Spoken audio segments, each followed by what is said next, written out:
Hey guys, welcome back to my channel. Well, we're passionate about helping people with business and accounting. In today's video, we have a PPP update. So if you're interested, keep on watching.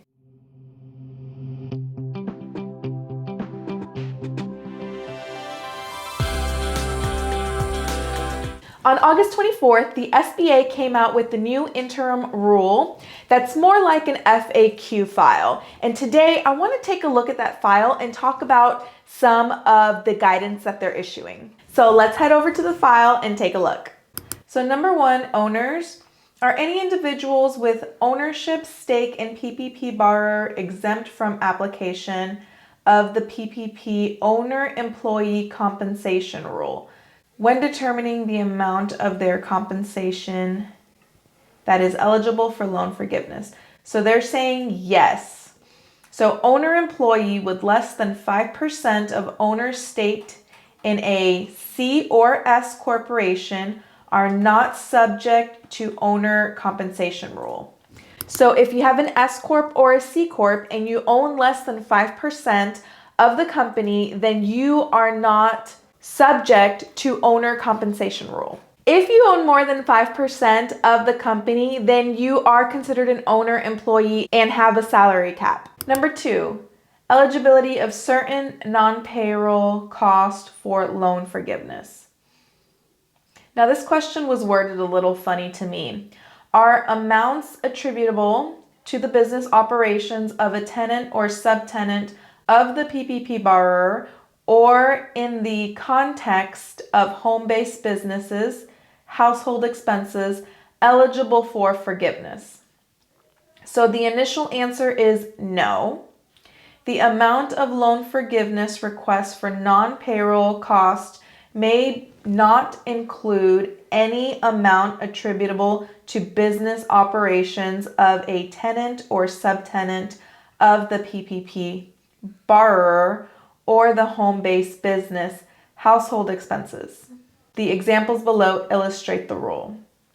So example one, a borrower rents a home office building for $10,000 per month and subleases out a portion of the space to another business for $2,500 per month. Only $7,500 per month is eligible for loan forgiveness. Okay. So in this example, you would rent out a building for $10,000 a month, but then let's say you have an extra office and you sublease that out and you make $2,500 a month, then you can only, for PPP purposes, you can only include $7,500 per month. So you have to deduct out the $2,500 per month. Example two, a borrower has a mortgage on an office building it operates out of, and it leases out a portion of the space to another business. The portion of mortgage interest that is eligible for loan forgiveness is limited to the percent share of the market value of the space that is not leased out to other businesses. As an illustration, if the leased space represents 25% of the fair market value of the building, then the borrower may only claim forgiveness on 75% of the mortgage interest. Okay, so pretty much the same example as one, but in this scenario, the borrower actually owns the building. Now let's take a look at example three. So a borrower shares a rented space with another business. When determining the amount that is eligible for loan forgiveness, the borrower must prorate rent and utility payments in the same manner as the borrower's 2019 tax filing, or if a new business, the borrower's expected 2020 filing. Now, example four is one that I really want to share because I think this one applies to the majority of these small businesses out there. A borrower works out of his or her home. When determining the amount of non-payroll costs that is eligible for loan forgiveness, the borrower may include only the share of covered expenses that were deductible on the borrower's 2019 tax filing, or if a new business, the borrower's expected 2020 tax filing. So this is talking about the home office deduction. If you have not seen my video, I'm going to link it up above. That video goes into detail as far as how and what you can deduct as far as a home office deduction. So if you took a 2019 home office deduction, or you're expected to take a 2020 home office deduction if you're a new business, then you can include those costs.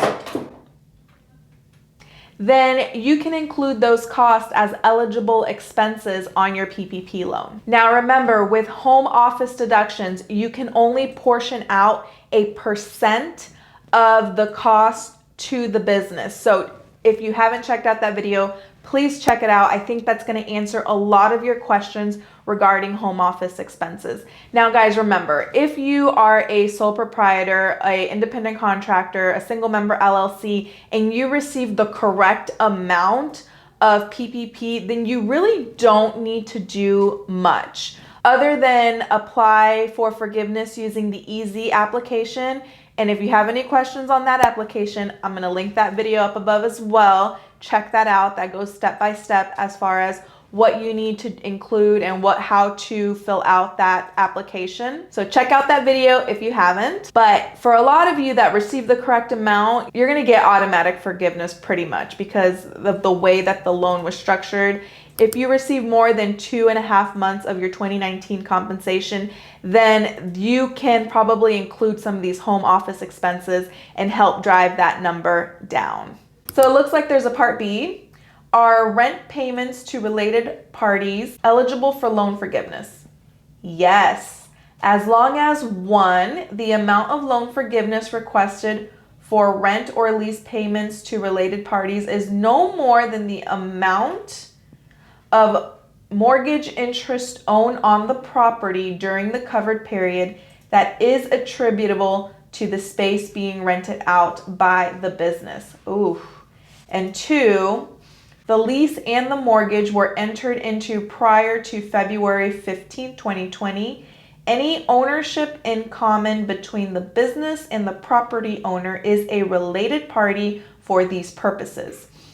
So an example of this is if you own rental property and your business operates out of that rental property and business A pays rent to business B, then that is a related party transaction because you own both of those companies. And related party isn't just as you to yourself, it's related to anyone in your family. So brothers, sisters, parents, things like that, that is a related, like you're related to that other individual. The borrower must provide its lender with mortgage interest documentation to substantiate these payments.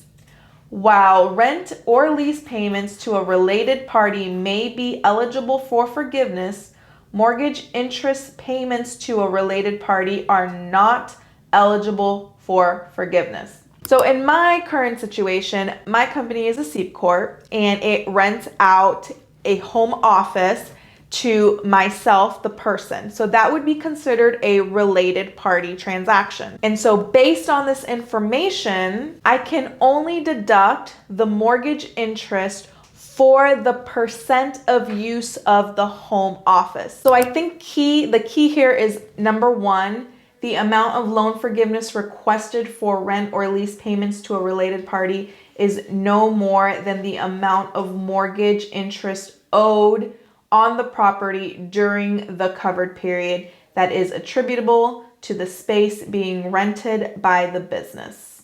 So there you go, guys. I hope you found this video helpful. If you did, please give it a like, subscribe to the channel if you haven't so you don't miss out on any future content. Share this video with a friend and I'll see you in the next one. Bye.